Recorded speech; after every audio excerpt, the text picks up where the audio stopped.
You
wouldn't build a house without a foundation, so why try to build a business without one? Grow your contracting business and grow your mind with Growth Mindset Monday. Hello, you beautiful people. I just always wanted to say that. Welcome to Mindset Monday. I'm your host, Garrett Bake, founder of the American Contractor Network and the Build Pro community. We are here in conjunction with our partners over at Contractor Plus, and we're excited that you guys decided to join us on this Monday morning.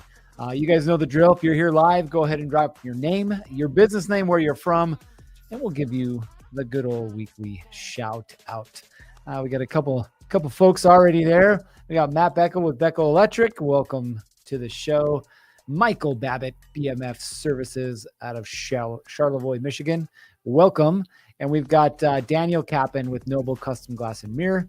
Hey, another mobile office day. Welcome, my friend. Well, I'm really excited to share with you guys all the really cool things that are happening right now in our community, but also in my life. And you're probably wondering, like, wait a minute, well, what does this have to do with me? Well, don't worry. We'll get there. You're coming. You're a piece of this as well. We got Joseph Yuko with MJ Plumbing. Welcome to the show. He didn't put his name, but Jeremy with Foundation Accounting and Consulting is also here. Always good to see Jeremy as part of the show as well. The last week, I think the total number was 179. 179 contractors in the last week that I had the privilege and the opportunity to spend time with. Now, here in Utah, it's a requirement every 2 years that you take 6 hours of what's called continuing education credit, which I think should be mandated across this country because truth is, we all need it, right? Some states you don't, which kind of sucks for them, but at least here they do, and they make a concerted effort. And there's 3 classes that I teach. They just happened to be, or I should say last week just happened to be a really busy class. And within a 7-day period, I had 179 contractors. Now, the majority of those were in person, some online, but 179 contractors, which is a lot, right? So you're probably thinking, well, what did you teach 179 contractors? Well, honestly, a lot. And you'd be surprised. I'll give you an example. We teach a project management class. And when I ask people, well, what CRM are you using to manage your projects? What do you think the common answer is? The most common answer? We don't have one. Think about that. When I'm talking about marketing and I'm like, okay, cool. Who's your ideal target audience? Who are you marketing to? I get met with blank looks and stares. When I talk about building a high-performing team and the steps involved with that, and I ask them, okay, what does your hiring and onboarding process look like? Same thing. They either look at me with a blank look or they look away because, like, I don't want to look at him because he's going to call on me, right? I tell you this because I want you to understand something, regardless of where you are in business right now. This morning I made a video. Actually, I should probably post it. But I made a video talking about the 3, I call them general stages that a contractor will go through, right? And this is the majority of contractors that we're going to find in our communities on these calls. Not your big dogs doing, 20 to 50 to 100 million. right? That's a different ballgame. But for the owner that's still actively involved in the business, right? What are the 3 stages? 0 to 500,000. Guess what you're doing? Yeah, it's you, and you're hiring help, but you're hiring help in the field to help you out. 500 to 1.2 to 1.5. Again, this is general. You're now looking for office help, right? People that aren't out on the jobs, aren't swinging a hammer or wearing a tool belt, helping you out. And then 1.5 and above, now you're starting to look at a management team outside of you, inside or in the field, I should say. So those are kind of the general parameters that we work with. And I have contractors in my workshops and my classes that are anywhere from, hey, this is my first year in business, to we generated $50 million last year, like the range, right? So I've seen a lot of stuff, and I want to share with you guys the things that I saw, heard, learned, and experienced from these contractors over the last 3 classes, which is basically the last 7 days. We also got Stacy with Great Solutions. Welcome, Stacy. Appreciate you being here. Again, if you're here live, go ahead and drop your name and your business name and your location, and we'll give you the good old shout out. But I wanted to share with you guys what these lessons were, okay? And I'm going to tell you a story around each and every one of them because I want to make it applicable to you, right? You're not here like, oh yeah, this is cool, I got to learn another lesson. No, you don't. In fact, you have to probably stop learning lessons and you need to start applying lessons. But that's a different conversation. So here's the first thing, okay? Lesson number 1 that I learned. Chaos is expensive. Let me repeat that. Chaos is expensive. When you or your team have no idea what they're doing or how they're supposed to do it, they're going to do one of 2 things. Do it wrong or not do it at all, which in the end costs you time and costs you money, right? So chaos is expensive. When you complain to your friends or your spouse or whoever about, man, so-and-so screwed up on this job, or Johnny didn't know what to do on that job. Like, it sounds like a cool story, right? You're drinking some beers and you're just like commiserating about what it's like to run a business. Great stories, right? But are those the stories you want to be telling, right? Do you want to be telling the story about how much more money is coming out of your bank account than going in? Is that really the story that you want to tell? No, it's not, right? We got Amanda Neese with Almost Anything Remodeling in Utah. Welcome to the show. And then we've got William Beagley, Better Builders Construction. Oh, Malad, Idaho. Been there, my friend. Welcome to the show. So chaos is expensive, okay? Now, the pattern that I saw in the room when I present a topic and we talk about it, right? And I kind of try and dive as deep as we need to for the class. But what I saw was that most contractors think that project management is about scheduling. Oh, I got to make sure I got 2 guys for this job, 3 guys for that job, and I got to make sure I got the supplies, right? They think it's about scheduling. The truth is, project management is about communication, accountability, and follow through.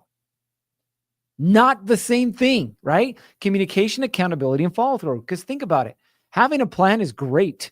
Executing a plan, even better. So the goal is not to have a plan.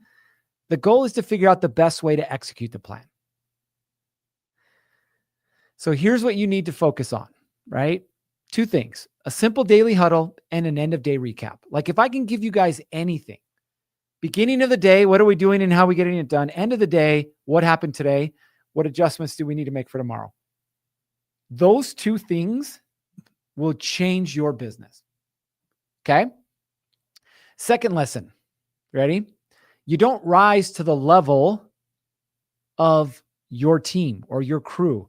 They rise to your level of leadership, right?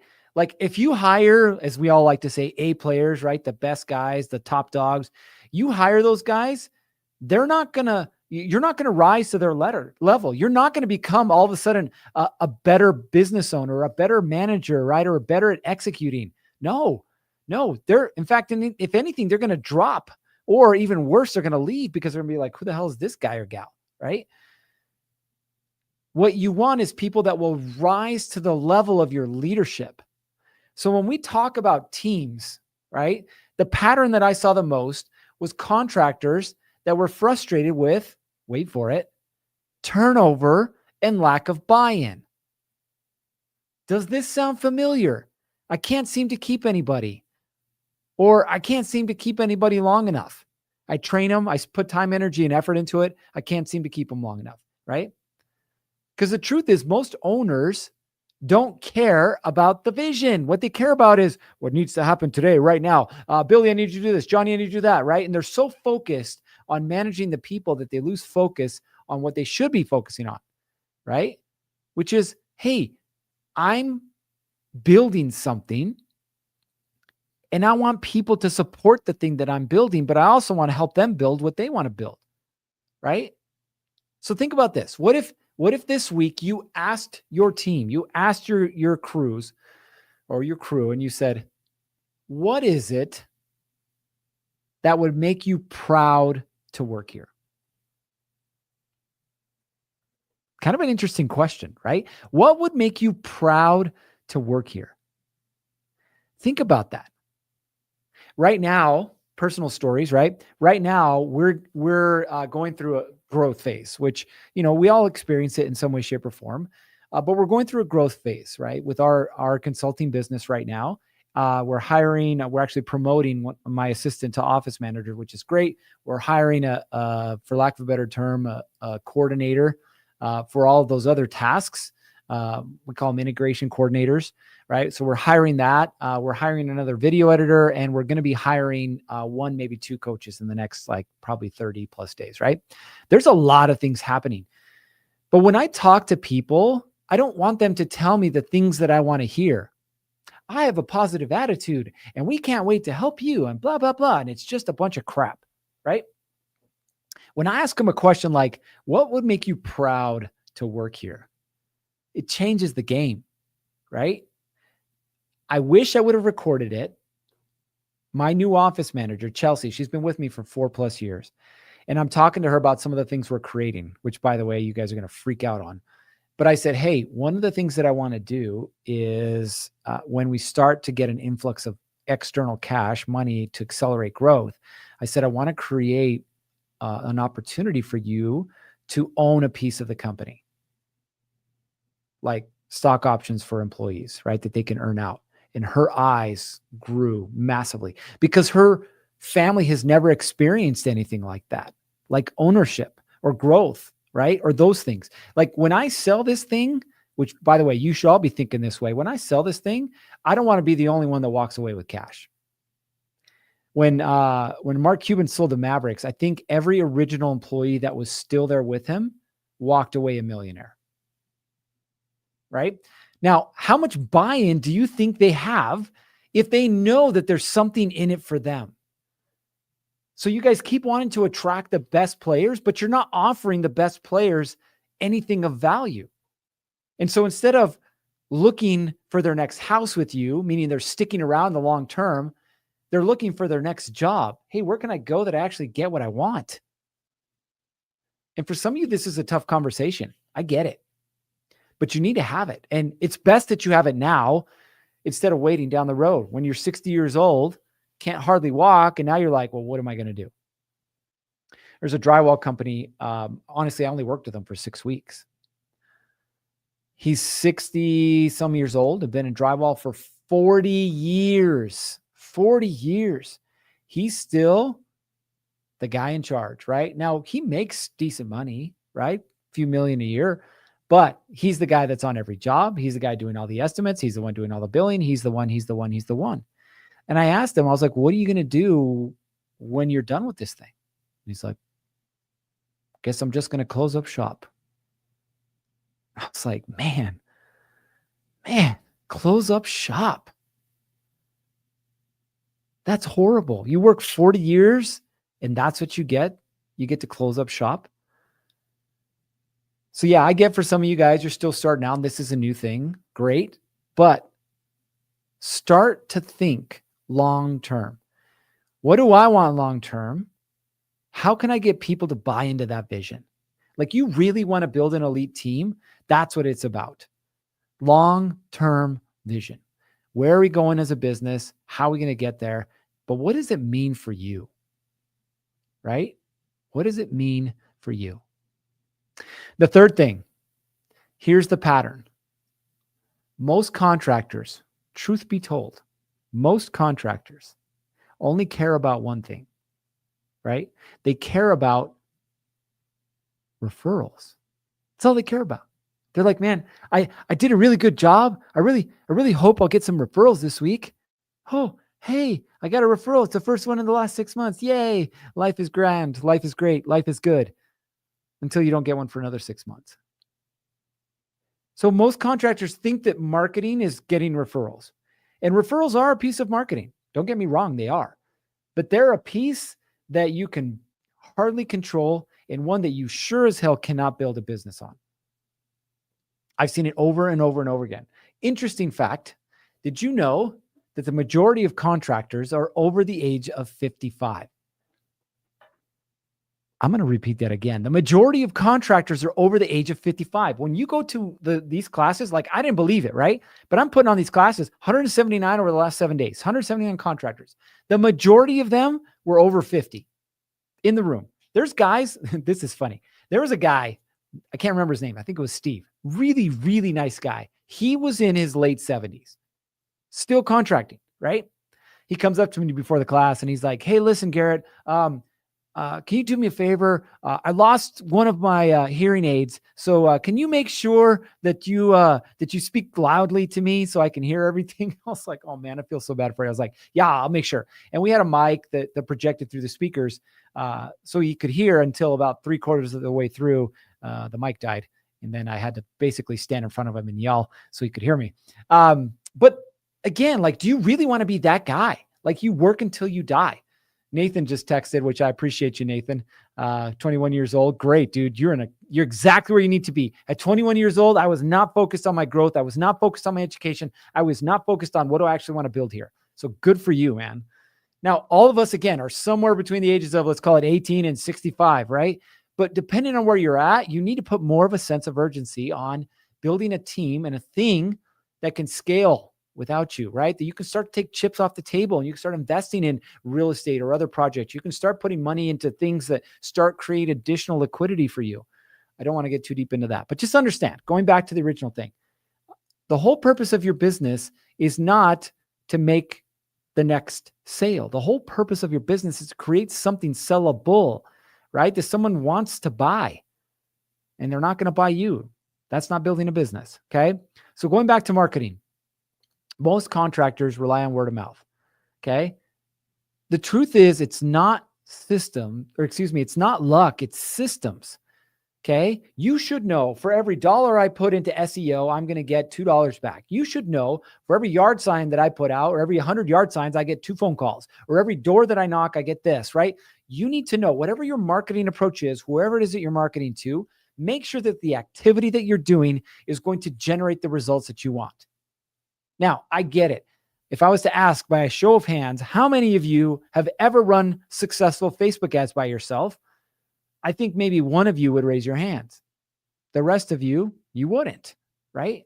So what do I got to do to generate more business? Some of you have a model that you do, quote unquote, get referrals. That's great. But it's because you subconsciously have gotten really good at building relationships and people like you. And so they refer business over to you, right? So that's a little different. That's more of a proactive approach. But for most of you, you need to figure out who you want to work with, where are they, and how do I get a hold of them? That's the game. We got Aaron here, 32-year-old property manager and maintenance lead. Thanks for showing up here, Aaron. Appreciate you.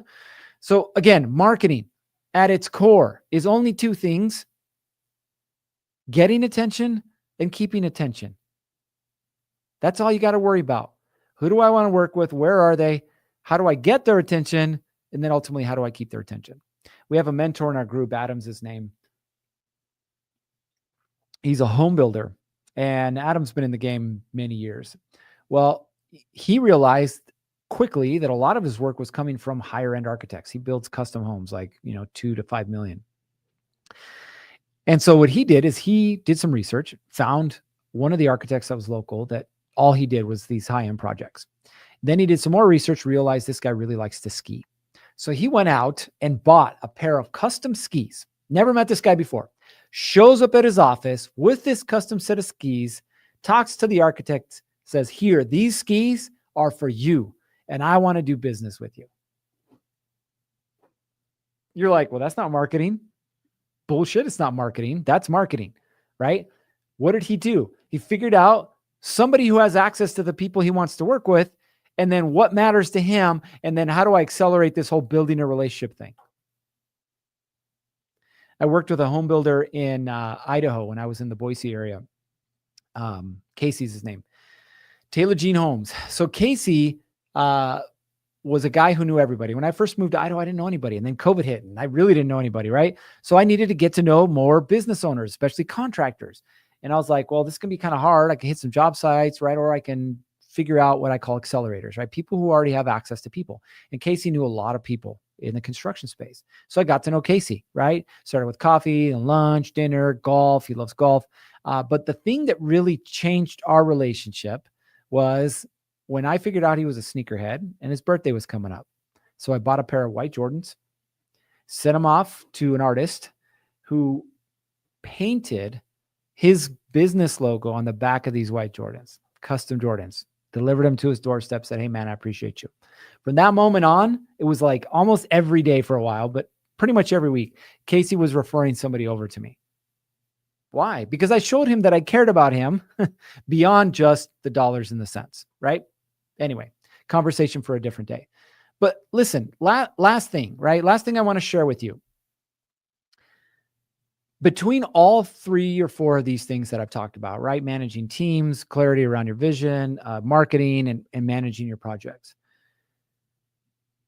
It's not about doing more, okay? It's not about doing more. But if you want more, it's actually around building more structure, right? More organization.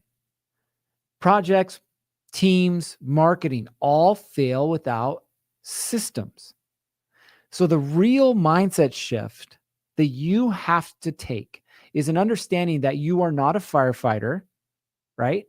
We used to make fun of firefighters all the time. I was a cop, so we made fun of firefighters. You're not a firefighter.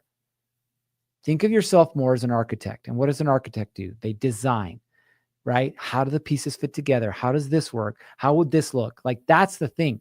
Like, I'm going to show you my wall here. There's a little sneak peek there. Like, what do you guys see on the board? It's me architecting things, right? It's me designing things, drawing things, saying, okay, how do these pieces need to fit together? Because at the end of the day, I don't want to be the guy that's responsible for the success or failure of the business. Sounds weird, huh? I want to have a team that's responsible for it. And the only way that that happens is through systems and structure. That's it. So after working with almost 200 contractors in the last week, the pattern, very clear. The ones who win don't work harder, like Mr. Miyagi said, Karate Kid. They work smarter, okay? They build structure. So right now, if you're struggling in your business, figure out what the thing is that you're struggling with and what you need to do so you don't struggle with it anymore. And you're like, I need more leads. No, you don't. You need a marketing strategy that generates consistent leads, right? I need to find the next hire. No, you don't. You need to figure out where you're taking this business and what you can present to the next guy that you want to hire so that he doesn't leave. So he sticks around long-term, right? There's a difference. So I want you guys to have, this is Mindset Monday. I want you to have that mindset shift, right? You're shifting from I am the business to I own the business. And trust me, when you can make that shift, everything changes. No, it doesn't mean that overnight you're going to stop working in the business. It just means that you're going to focus on time working on the business, which is then going to allow you to get further down the path quicker to that outcome that you're after. All right. You guys know what time it is. It's time to quit talking. It's time to get after it. 3, 2, 1. Off you go.